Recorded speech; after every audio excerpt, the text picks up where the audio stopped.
Suomen työläinen on kautta historian elänyt kapitalistien sorron ikeessä. Josif Pulipää vastaa työläisten hätähuutoon. Hän poistaa kapitalismin taakan työväen harteilta.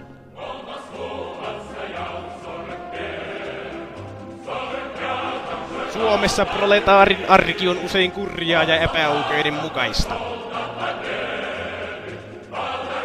Josif Pulipää on ottanut elämäntehtäväkseen työläisen elinolojen kohentamisen.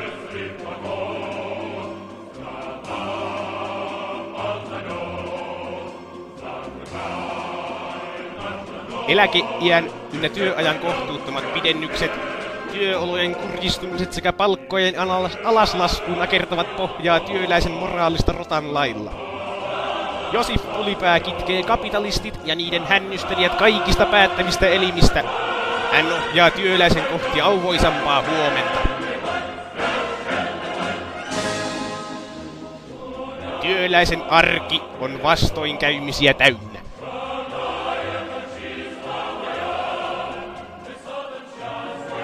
Josif Pulipää on täällä meitä auttamassa.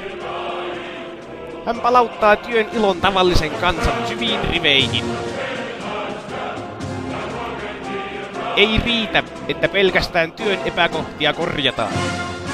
Jo työelämästä syrjäytyneet tavalliset ihmiset ovat lähellä Josif Pulipään sydäntä.